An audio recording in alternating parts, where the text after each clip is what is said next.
The next document to be signed is the तर India ही सध्याची EU live Security दृश्य and आपण Defense बघतो आहोत. Partnership. काल ज्या पद्धतीने This प्रजासत्ताक document will be दिनाचे signed by प्रमुख Her पाहुणे म्हणून Excellency Ms. Kaja European Kallas, युनियनचे हे High दोन Representative for Foreign Affairs and Security Policy and the Vice प्रतिनिधी President of उपस्थित the होते European Commission, भारतामध्ये आणि and सध्या Dr. भारत S. आणि Jaishankar, युरोपियन External महासंघाची ही Affairs पत्रकार Minister of परिषद India. सुरू आहे. भारतासाठी महत्त्वाचे असे करार देखील या पत्रकार परिषदेच्या माध्यमातून केले जात आहेत. इथली ही लाईव्ह दृश्य आपण पाहतोय.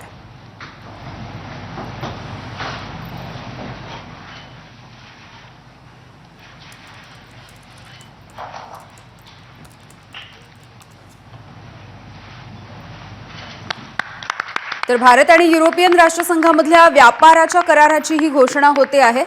पंतप्रधान नरेंद्र मोदी आणि युरोपियन कमिशन अध्यक्ष उर्सुला यांचं हे संयुक्त निवेदन आपल्याला या ठिकाणी बघायला मिळतं आहे. We now have the signing of the comprehensive framework. Somesh कोलगे आमचे प्रतिनिधी आपल्याला या संदर्भातले अपडेट्स देत आहेत. सोमेश, खरं तर ऐतिहासिक क्षण असं वर्णन केलं जातं आहे या पत्रकार परिषदेचं. किती महत्त्वाचे असणार आहेत हे करार, कारण 20 वर्षांच्या प्रयत्नांच्या नंतर हा मुक्त व्यापाराचा करार सध्या होतोय. नक्कीच 2006 साली पहिल्यांदा भारताने युरोपियन युनियन सोबत आपल्याला एक फ्री ट्रेड ॲग्रीमेंट करता यावं, मुक्त व्यापार करार करता यावा यासाठी प्रयत्न सुरू केलेले होते. आणि त्यानंतर मग आता हे युरोपियन युनियनच्या सोबत भारताचा यशस्वीपणे करार होतोय. आणि याला अनेक वेगवेगळे जिओपॉलिटिकल भूराजकीय दृष्टिकोन सुद्धा आहेत. कारण ज्यावेळी डोनाल्ड ट्रम्प हे ग्रीनलँडवरती दावा ठोकतायत, त्याचवेळी युरोपातलेही अनेक देश डोनाल्ड ट्रम्प यांच्या अग्रेसिव्ह भूमिकेमुळे थोडेसे चाचपलेले आहेत.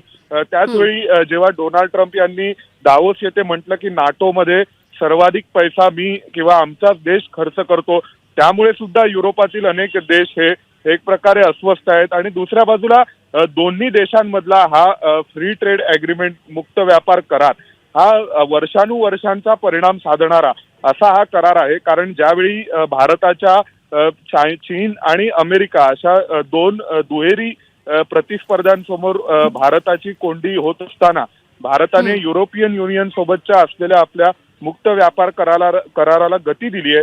त्यामुळे अमेरिकेच्या टॅरिफला देखील हे एक प्रकारचं उत्तर आहे. दुसऱ्या बाजूला युरोपियन युनियन समोर त्यांच्या देशांतर्गत जे विविध प्रश्न आहेत त्यामध्ये युरोपातली ऐतिहासिक महागाई आहे. रशिया युक्रेन युद्धानंतर खूप मोठ्या प्रमाणावर युरोपातील देशांमध्ये महागाई ऐतिहासिकदृष्ट्या वाढलेली होती. तर अशा सगळ्यामध्ये युरोपाला सुद्धा एका नव्या आर्थिक व्यापार इंजेक्शनची गरज होती. आणि त्यावेळी भारत आणि युरोपियन युनियनमध्ये अशा प्रकारचा हा व्यापार होतोय. याला ज्या युरोपियन कमिशनच्या अध्यक्षा आहेत उर्सुला वॉन डर यांनी नाव दिलं मदर ऑफ ऑल डील्स. ही आयर्लंडची एक वेब सिरीज होती आणि त्याचं नाव त्यांनी याला दिलं. त्यामुळे यात प्रत्येक ठिकाणी अगदी बारीक बारीक तपशिलांमध्ये सुद्धा भारत आणि युरोपियन राष्ट्रसंघांची मैत्री झळकते. विशेष म्हणजे दावोसमध्ये स्वतः उर्सुला वॉन डर यांनी घोषणा केली की आम्ही भारतासोबत फ्री ट्रेड ॲग्रीमेंट करणार आहोत. आणि त्यानंतर मग दावोस नंतर त्या थेट भारतामध्ये प्रजासत्ताक दिनाच्या कार्यक्रमासाठी विशेष अतिथी म्हणून आल्या आणि त्याला जोडूनच पुढे हा करार आणि या करारावर सही केली गेली. आपल्याला सर्वांना माहिती आहे की अनेकदा मुक्त व्यापार करारांच्या बाबतीमध्ये वेगवेगळ्या प्रकारच्या चर्चा होत असतात, तारखा जाहीर केल्या जातात, परंतु जोपर्यंत तो प्रत्यक्ष केला जात नाही तोपर्यंत त्या मुक्त व्यापार कराराला मूर्त स्वरूप आलं असं म्हणता येत नाही. आणि त्यामुळे हा क्षण जास्त महत्वाचा आहे की ज्यावेळी प्रत्यक्षामध्ये हे युरोपियन युनियन सोबतचे भारताचे सगळे समझोता करार, सामंजस्य करार आता होत आहेत. आणि या सगळ्यामध्ये काही प्रमुख गोष्टी आहेत ज्या युरोपियन युनियन आणि भारताने देखील आपापल्या एमओयूच्या बाहेर ठेवल्यात. त्यामध्ये भारतातलं कृषी क्षेत्र आहे ते भारतीय शेतीचं स्वरूप आणि इथल्या शेतकऱ्यांकडे असलेली कमी क्षेत्रफळाची जमीन, त्यात येणारी पिकं, त्या सगळ्याच्या दृष्टीने त्यांच्या उत्पादनांवर कुठलाही नकारात्मक परिणाम होऊ नये म्हणून कृषी क्षेत्राला या संपूर्ण एमओयू मधून बाहेर ठेवण्यात आलेलं आहे. त्याशिवाय युरोपियन युनियनने सुद्धा जो एक त्यांच्याकडे CABM नावाचा एक प्रकार आहे की ज्यावेळी तुम्ही एखादं उत्पादन तयार करता, परंतु ते तयार करत असताना ते स्वस्तात तयार झालं असलं पण तरी सुद्धा त्यामध्ये जर कार्बन उत्सर्जन जास्त झालेलं असेल तर दरम्यानच्या काळात हा कार्बन उत्सर्जनमुळे तुम्ही जे नुकसान केलेलं आहे पर्यावरणाचं तर ते सुद्धा गृहीत धरलं गेलं पाहिजे. अशा स्वरूपाची एक तरतूद CABM मध्ये आहे. तर त्या CABM ला देखील भारताने यशस्वीपणे या एमओयूच्या बाहेर ठेवलंय. त्याचं कारण भारताच्या इंडस्ट्रीजवर त्याचा नकारात्मक परिणाम नकोय. दुसऱ्या बाजूला जी सप्लाय चेन भारताची आता सध्या सर्व देश जगामध्ये वेगवेगळ्या म्हणजे अमेरिकेच्या मार्फतच्या व्यापारातून सुरू होती किंवा इतर अगदी सोमेश. हो सोमेश, असे सोबत राहा. आपल्यासोबत आंतरराष्ट्रीय घडामोडींचे अभ्यासक आणि विश्लेषक शैलेंद्र देवळाणकर सर आहेत. सर, आपण बघतोय की तब्बल 20 वर्षांच्या नंतर कदाचित हे मुक्त व्यापार करार आता होतो आहे, त्यामुळे एक ऐतिहासिक महत्व देखील याला असल्याचं म्हटलं जात आहे. दुसरीकडे ट्रम्प ज्या पद्धतीनं टॅरिफवरती टॅरिफ लादत चाललेले आहेत, या सगळ्यामधून काही तोडगा काढला जातोय. यूरोपियन यूनियन कमीशन की भी पहली महिला प्रेसिडेंट बनकर पूरी दुनिया के लिए एक प्रेरणा है. कल एक ऐतिहासिक क्षण था जब पहली बार यूरोपियन यूनियन के लीडर्स भारत के गणतंत्र दिवस समारोह में मुख्य अतिथि के रूप में शामिल हुए. आज एक और ऐतिहासिक अवसर है जब विश्व की दो सबसे बड़ी लोकतांत्रिक शक्तियां अपने संबंधों में एक निर्णायक अध्याय जोड़ रही है. फ्रेंड्स, पिछले कुछ वर्षों में भारत और यूरोपियन यूनियन के संबंधों में उल्लेखनीय प्रगति हुई है. साझा लोकतांत्रिक मूल्यों, आर्थिक सिनर्जी और मजबूत पीपल टू पीपल टाइज के आधार पर हमारी साझेदारी नई ऊंचाइयों तक पहुंच रही है. आज हमारे बीच 180 बिलियन यूरो का ट्रेड है. 8 लाख से अधिक भारतीय यूरोपियन यूनियन के देशों में रह रहे हैं और सक्रिय योगदान दे रहे हैं. हमने स्ट्रेटेजिक टेक्नोलॉजी से लेकर क्लीन एनर्जी, डिजिटल गवर्नेंस से लेकर डेवलपमेंट पार्टनरशिप, हर क्षेत्र में सहयोग के नए आयाम स्थापित किए हैं.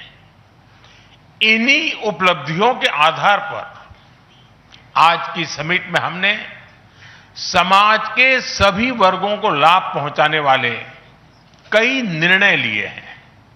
फ्रेंड्स, आज भारत ने अपने इतिहास का अब तक का सबसे बड़ा फ्री ट्रेड एग्रीमेंट संपन्न किया है.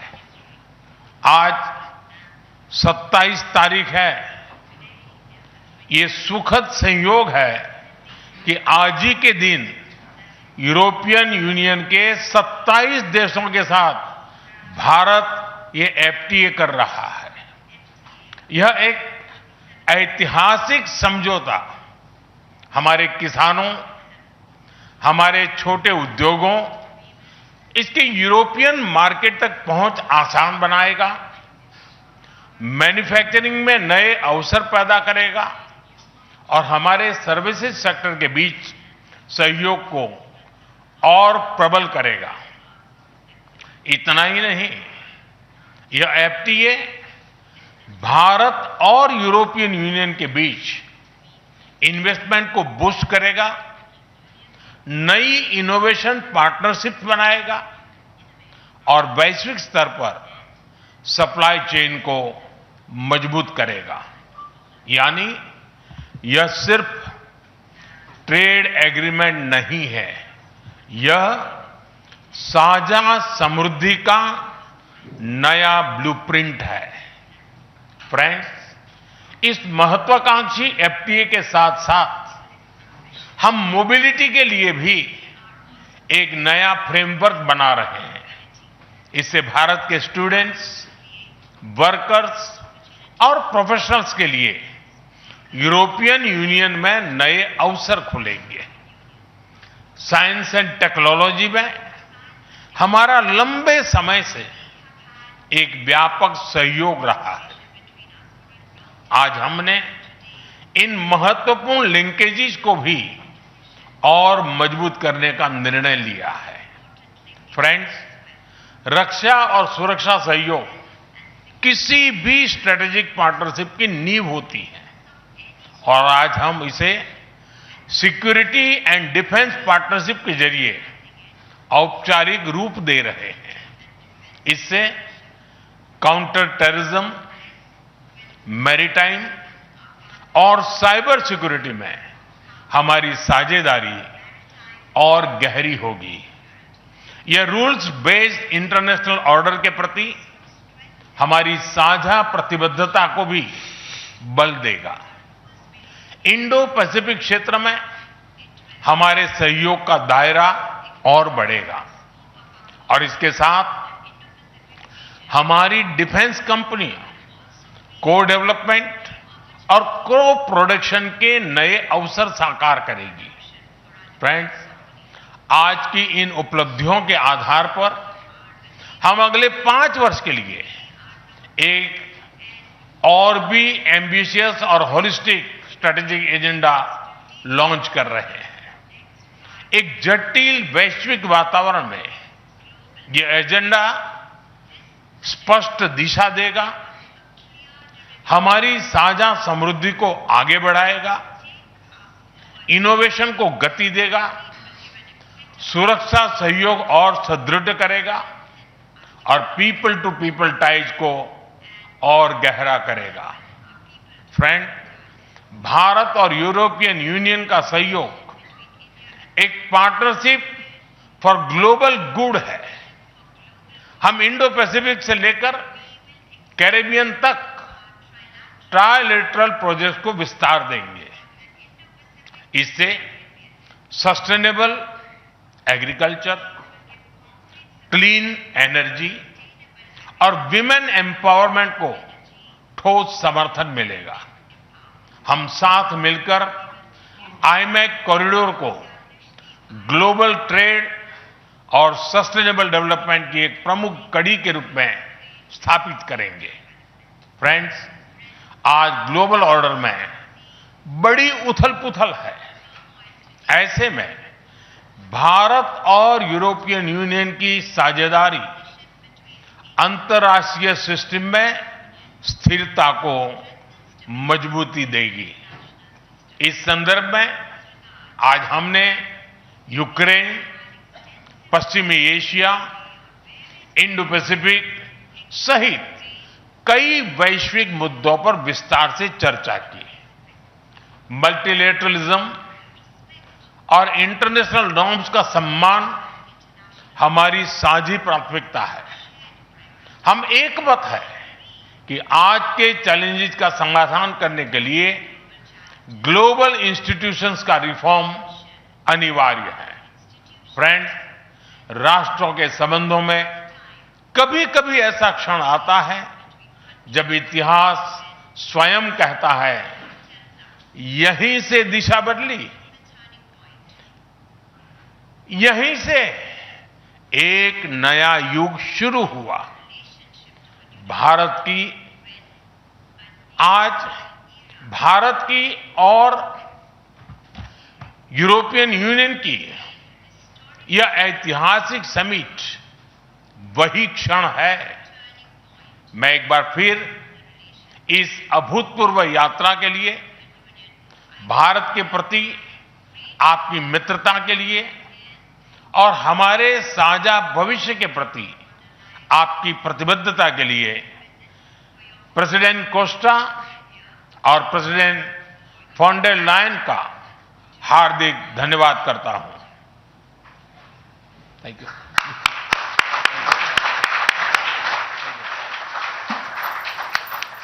Thank you sir. तर भारत आणि युरोपियन युनियनमध्ये हे ऐतिहासिक करार झालेले आहेत, त्यामुळे मुक्त व्यापाराला आता चालना मिळेल असंही बोललं जातं आहे। अर्थातच या सगळ्याला ऐतिहासिक करार असं म्हटलं गेलेलं आहे। तब्बल 20 वर्षांपासूनचे या सगळ्याचे प्रयत्न सुरू होते। मदर ऑफ ऑल डील्स असं म्हटलं गेलेलं आहे या विशेष करारांना।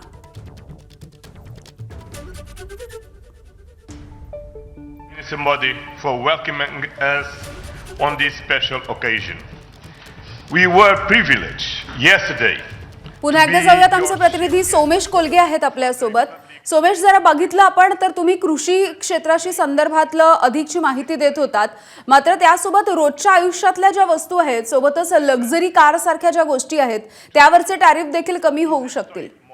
नक्कीच जवळपास 140% टॅरिफ हे आयात शुल्क हे युरोपियन लक्झरी गाड्यांवरती लावलं जात होतं. त्याशिवाय युरोपातील वाईन यावरही खूप मोठ्या प्रमाणावरती टॅरिफ लावले गेलेले होते. तर यावरचे टॅरिफ कमी होणार आहेत. त्यामुळे युरोपियन देशांमधल्या ज्या गाड्या आहेत त्या गाड्यांच्या किमती भारतामध्ये कमी होतील. तर दुसऱ्या बाजूला भारतीय अनेक उत्पादनांना सुद्धा युरोपातील या सर्व 28 देशांमध्ये 27 देशांमध्ये थेट ऍक्सेस मिळणार आहे, की ज्याचा परिणाम हा भारताच्या उद्योग क्षेत्रावरती सकारात्मक होऊ शकतो. कारण आपल्याला सर्वांना माहिती आहे की सध्या अमेरिकेने लावलेल्या टॅरिफ नंतर भारतातील फळ उत्पादनं असतील किंवा भारतातील गारमेंट जी वस्त्रोद्योगाची सगळी फॅक्टरी आहे त्यावर खूप मोठ्या प्रमाणावर नकारात्मक परिणाम झाले होते. तर या वस्त्रोद्योगाला जिथे अमेरिकेमध्ये एक प्रकारचा प्रतिबंध आला असला तरी सुद्धा युरोपातील या 27 देशांमध्ये भारतातील उद्योजकांना तिथे निर्यात करता येईल. त्यानंतर मग भारतातील अनेक व्यापारी जे वेगवेगळ्या प्रकारच्या छोट्या आणि लघु MSME सेक्टरमध्ये काम करणारे व्यापारी आहेत त्यांना वेगवेगळ्या प्रकारच्या उत्पादनांची नवी संधी उपलब्ध होऊ शकेल. दोन्ही देशांमधल्या जे आपल्याकडचं लेदर जे मोठ्या प्रमाणावरती जगभरामध्ये ज्याचं कौतुक होतं त्या लेदरची विक्री युरोपामध्ये सहज होऊ शकेल. तर याचा परिणाम होणार आहे. आणि दुसरा मुद्दा असा की भारतातल्या कृषी क्षेत्राची एक विशेष स्थिती अशी आहे की भारतामध्ये जमिनी छोट्या आहेत. शेतकऱ्यांकडे तुलनेने अमेरिका युरोपपेक्षा कमी जमिनींवर आपल्याकडे शेती होते. त्याचा परिणाम म्हणून शेती उद्योगाला विशेष काळजी घेऊन सांभाळण्याची आवश्यकता असते. त्यामुळे शेती आणि अर्थातच शेती उद्योगांना देखील या सगळ्या प्रयत्नांमुळे आणि या नवीन व्यापारी करारांमुळे चालना मिळू शकणार आहे. सोमेश, धन्यवाद सविस्तर माहितीसाठी.